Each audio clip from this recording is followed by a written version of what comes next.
चित्रकूट येथे राम वनवासात 11.5 वर्षे राहिलेले होते आणि त्यावेळी गोदावरीला रामांना भेटण्याची इच्छा झाली म्हणून तिने आपल्या वडिलांच्याकडे तिकडे जाण्याची इच्छा. पण 11.5 वर्षाने राम नाशिकला येणार आहेत असे तिच्या वडिलांनी सांगितले. पण गोदावरीची तोपर्यंत थांबण्याची तयारी नव्हती. म्हणून तिने गुप्त व्हायचे ठरवले आणि ही गोदावरी नदी नाशिकमध्ये गुप्त झाली व चित्रकूटमध्ये एका गुहेमध्ये प्रगट झाली. ती गुहा इथे चित्रकूटमध्ये आहे. तिथे जाण्यासाठी आपल्याला रिक्षाने जावे लागते आणि तिकीट त्याचं ₹25 तिकीट आहे. ते काढून आपल्याला लाईनमध्ये उभं राहावं लागतं. आज जवळजवळ 200 ते 300 माणसं मावतील एवढी मोठी गुहा आहे आणि एका वेळी एकाच माणसाला सोडतात. अतिशय चिंचोळा असा आपण पाहत आहात असा रस्ता आहे. आत गेल्यानंतर राम लक्ष्मण सीता याची मूर्ती आहे. इथे सीताकुंड आहे. तिथे राम लक्ष्मण आणि सीता ज्यावेळी वनवासात होते त्यावेळेला तिथे स्नान करत असत. आणि इथे एक मयंक राक्षस आहे. मयंक राक्षसाने सीतेची वस्त्रे पळवलेली होती आणि त्यामुळे लक्ष्मणाने त्याचा वध केला आणि त्याला उलटं टांगून ठेवलं. तो पत्थर झाला आणि तो मयंक राक्षस इथे त्याची आपल्याला प्रतिमा पाहायला मिळते. आणि इथे दुसरी एक पाण्याची गुहा आहे. तिथे गोदावरी नदी प्रगट झालेली आपल्याला दिसते. तर असं ही गुहा इथे कोणत्याही प्रकारचा स्लॅब नाही, बांधकाम केलेलं नाही, तरीही आजही ही उत्तम स्थितीत ही गुहा आहे. आणि आपण समोर पाहत आहात अशी ही मोठी गुहा असून साधारण 500 ते 600 लोक या गुहेमध्ये एकावेळी मावू शकतात आणि ती पाहण्यासाठी दुरून लोक येत असतात.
समोर दिसते हे सीताकुंड आहे आणि इथे राम लक्ष्मण सीता स्नान करत असत.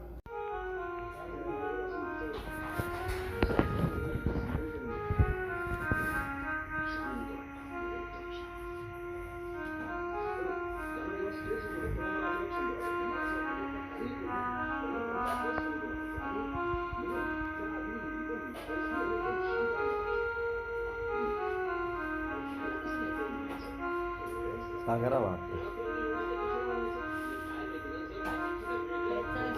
लाल वगैरे स्केच नाही आहे. हा गीता ओळखी का?